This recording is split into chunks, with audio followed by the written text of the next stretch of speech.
বাবা, তোমার নামে না একটা কুরিয়ার এসছে। দে, আমার হাতে দে মা। মা, এটা ইংলিশে লেখা আছে, তুমি ওটা বুঝবে না।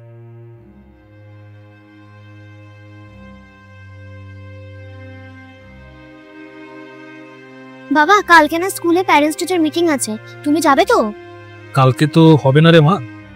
তুই একটা কাজ করিস, তুই কালকে তোর মাকে নিয়ে চলে যাস। কালকে আবার আমার বন্ধুদের সামনে আমার ইনসাল্ট হয়ে যাবে। ইনসাল্ট কেন হবে? ওখানে টিচার সবার সাথে ইংলিশে কথা বলে, আর মা তো ইংলিশ বোঝে না। তোমার যদি যেতে হয় তুমি চলো, নাহলে আমি যাবো।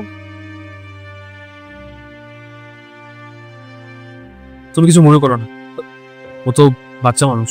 ঠিকই বলেছো তো, আমি যদি পড়াশোনা জানতাম তাহলে হয়তো ভালো মা হতে পারতাম।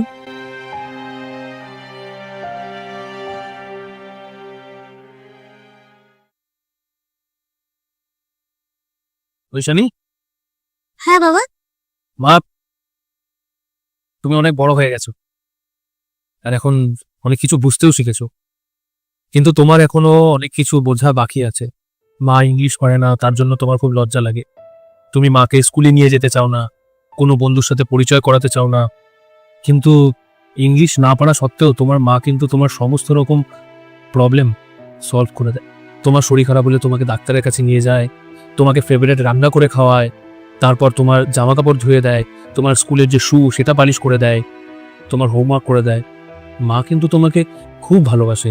মা যা কিছু পারে তা সমস্ত কিছু তোমাকে শেখানোর চেষ্টা করে, তোমার সমস্ত প্রবলেম সমাধান করার চেষ্টা করে। আর তোমার কি মনে হয় তোমার সমস্ত রকম প্রবলেম কে সলভ করতে পারবে? ভগবান। আর মা শুধু মা হয় না, মা ভগবানের এক রূপ। আর ভগবানকে কোথাও নিয়ে যেতে কিসের লজ্জা? নাও, এবার তুমি পড়াশোনা করো।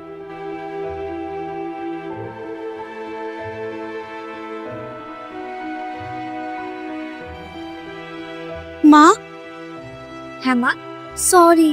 কোনো ব্যাপার না মা, কিন্তু হ্যাঁ, তুই আমাকে ইংলিশ শিখিয়ে দিবি তো?